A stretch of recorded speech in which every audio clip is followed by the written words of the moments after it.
My work at the university includes clinical work as well as clinical research, and that includes field work with wild animals. And in this case, one of the concerns I deal with is entanglement in animals that use the waterways around Florida. What we're really focusing on is the dolphin issue. And dolphins at this stage are undergoing an increase in the amount of entanglements. It's just simply a matter of the material that's going into the water, being left in the water, doesn't go away. This problem impacts the dolphins in a couple of different ways. One is just actually swimming through the line itself. It can get caught through their mouth, it can get caught around their dorsal fin, their flippers in the front, even their tail, and sometimes all those areas. And as a result, it can impede them from eating, from fishing, and result in infection and death. At first, you'd think the line wouldn't be a big problem for dolphins, but realistically what happens is once that line gets wrapped around the individual, there's drag that's applied.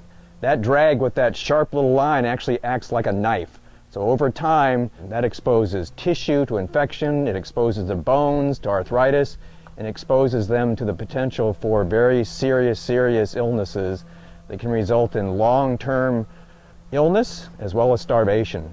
What our group does is once an issue is found, we'll respond as the medical team to disentangle the animal, keep it healthy during the handling process, and hopefully send it back to its home environment healthier than we found it.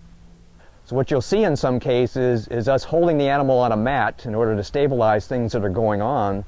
And once on that mat, we can get control over the animal to the point where we can see what we're doing in some cases. In other cases, we can't. Take the line off as quick as possible, get a blood sample to make sure the animal is healthy and to see if there is anything else going on. Try to ascertain if there's anything that's going to be long-standing. In many cases, giving him some antibiotics and then hopefully turning him loose without any ill effects from all the handling.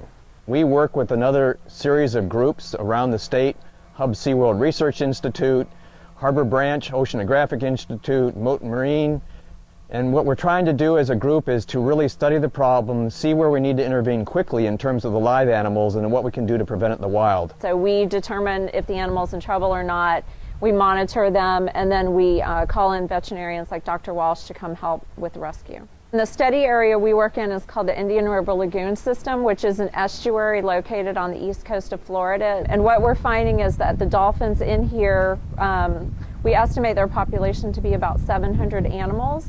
And in some years, the incidence of interactions between dolphins and fishing gear has been as high as 25%. The biggest challenge that we have is getting to the animal in time. So if you see an entangled or injured marine mammal, you should stop what you're doing and call the Florida Fish and Wildlife Conservation Commission as soon as possible.